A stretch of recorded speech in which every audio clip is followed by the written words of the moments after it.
Lift up the sternum bottom to top. Okay, and then flip it over onto your abdomen for, let's take Salabhasana. We'll do a few back bends prone. So it's kind of interesting today. In some ways, we're going from some more difficult things back to some more basic, and then we'll weave in some of the more complicated again. Lie on your abdomen, prepare for Salabhasana. Extend the legs back, one at a time. Extend from the top buttock to the heels, inner legs lunge. Top buttock down, navel to spine. And then reach the arms back, tighten the elbows, tighten the knees. Take the thoracic spine in and up to lift your head and lift up Salabhasana. So look up, look forward in Salabhasana. Don't look down, and look up by taking the upper back in and up. So come on up into the pose. Come on up into Salabhasana. Upper back in and up. Grip the middle upper back. Use that to lift your head. Okay, come down, take a rest. We'll do another. So lift your head in this pose. When your head hangs down, the whole pose drops and you can't mobilize your upper spine. Get that thoracic spine to come in and up. Go ahead and go. Tighten the knees, tighten the elbows, upper back in and up. Look forward, look up. Yeah, back bends are supposed to be uplifting poses, right? But if we look down, they're not going to be uplifting. It's going to be a heavy pose. Okay, release. All right. Come on down, release. Eka Pada Bhekasana. Bend up your right knee. Go ahead and lift that right leg. Extend from the frontal thigh to the knee. Okay. Now outer hip to outer knee in alignment. Reach back, hold the inner foot. Bend your elbow. Your elbow, you can do this with me. Bend the elbow. The elbow comes in towards the spine. Keep the alignment of the outer hip to outer knee. And then you either stay here if this is your maximum, or you rotate the elbow from the spine to the ceiling. Turn your hands forward. This should feel familiar, right?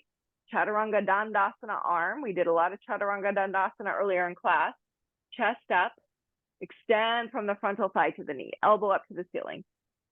Minimize any twisting in this pose. So both hip bones down to the floor. Look forward.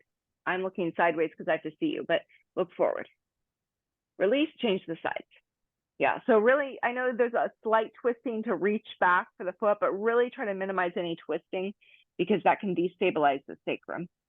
Bend the left leg, keep the alignment of the outer hip to outer knee.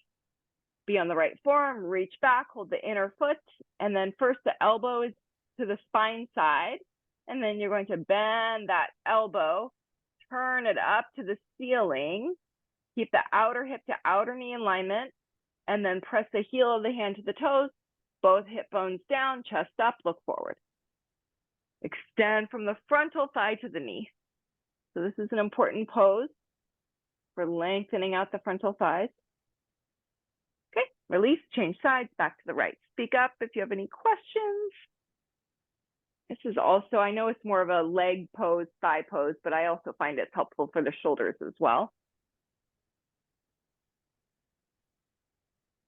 Yeah, and then as you become more adept at this pose, you want to work to take that heel down on the side of the buttock. So press that heel down on the side of the buttock and extend from the frontal thigh to the knee, outer knee to outer hip to outer knee alignment. Okay, release, change sides.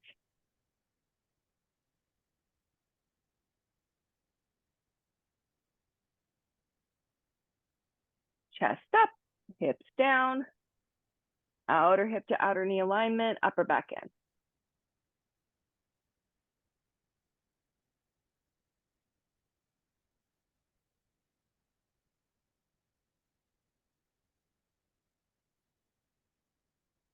All right, release.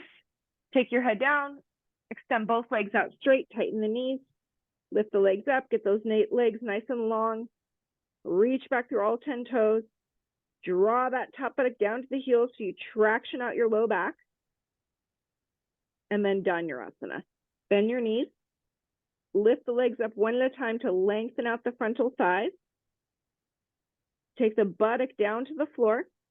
So draw that tailbone into the body. You'll feel that grip of the glutes and also where the hamstrings meets the buttocks. And then lift your chest, lift your head, look up, look forward, reach back. Can you grab your ankles, hold those ankles at the same time, hold those front shins at the same time, okay? And then let's kick back with the shins. Kick back with the shins to lift your chest. So don't even worry about lifting the thighs up yet. Just flex your feet, kick the shins back. Yeah, so everybody let go, look here for a moment. So the first stage, what we'll do is you're going to flex the feet and just kick those shins back to get some movement here. Get some communication between the upper body and lower body. So kick the shins, lever the shins, lift the chest. Okay, your turn. Go ahead and do that much. So grab hold of the frontal shins. Yeah, flex the feet. Kick the shins back to lift your chest. Do a few times. Get some movement there. Yeah, get some coordination, some communication between the upper body and lower body. So remember, yoga is about asana. It's about communication, establishing that cellular communication. Okay, release. Now,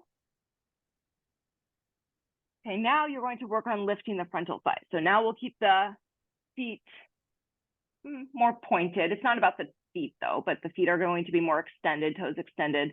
And then grip at the base of the buttocks to lift the thighs up and lift the chest. So at the base of the buttocks, where the hamstring meets the buttocks, you grip and lift there, and then use that to lift the thighs up. Ultimately, we want to get the knees in line with the shoulders in this pose. So a lot of strength in the back body.